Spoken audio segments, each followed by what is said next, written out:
Assalamualaikum warahmatullahi wabarakatuh. Saya Febrianto. Dimana hari ini saya akan menjelaskan mengenai materi monopsoni dan ekspektasi rasional. Dimana materi ini saya buat untuk memenuhi tugas mata kuliah dari Mikro 2 di Universitas Hairun. Silakan menyimak video presentasi dari saya. Jadi, pasar monopsoni merupakan bentuk pasar persaingan tidak sempurna di mana satu pembeli mendominasi transaksi dengan banyak penjual. Kondisi ini kebalikan dari monopoli karena kekuasaan berada di tangan pembeli tunggal atau dominan bukan penjual. Pengertian dari pasar monopsoni ini terjadi ketika banyak penjual bergantung pada satu pembeli yang mengontrol harga beli dan volume pembelian.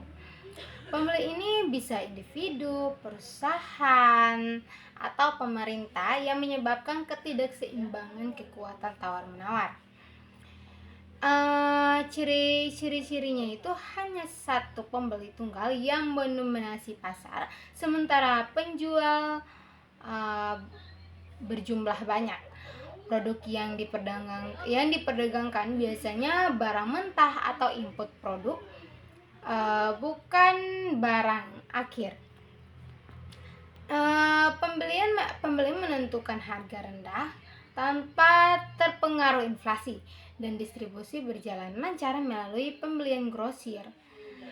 Untuk kelebihan, pembeli mendapatkan kemudahan menentukan harga stabil dan alur penjualan yang efisien bagi penjual. Ini menciptakan stabilitas pasokan untuk pembeli besar di sektor strategis seperti pangan atau pertahanan.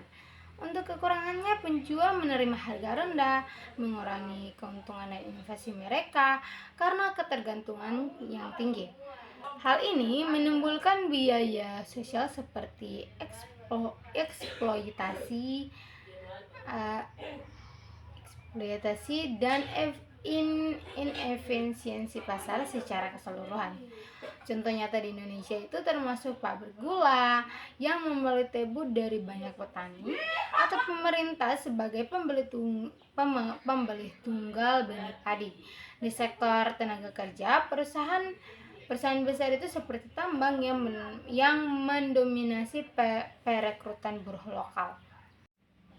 Untuk materi yang kedua, apa itu ekspektasi rasional? Jadi, ekspektasi rasional adalah teori ekonomi makro di mana pelaku ekonomi membentuk prediksi masa depan secara optimal menggunakan semua informasi yang tersedia saat ini, sehingga ekspektasi mereka rata-rata benar tanpa bias sistematis. Teori ini dikembangkan oleh John Mott pada tahun 1961 sebagai kritik terhadap ekspektasi adaptif dan dipopulerkan oleh Robert Lucas serta Thomas Sargent dari New Classical Economics. Untuk pengertian dasar dari ekspektasi rasional ini adalah pelaku ekonomi seperti konsumen, produsen, dan investor bertindak rasional dengan memproses data ekonomi terkini, model matematis, dan berita untuk memprediksi variabel seperti inflasi atau suku bunga. Ekspektasi rasional ini menyatakan bahwa prediksi masa depan rata-rata tepat sasaran, di mana kesalahan prediksi bersifat acak dan nol rata-rata. Ini berbeda dari ekspektasi adaptif yang hanya bergantung pada data masa lalu. Untuk ciri-ciri utama dari ekspektasi rasional ini, pelaku ekonomi rasional dan akses informasi sistem asimetris menggunakan model ekonomi benar untuk prediksi.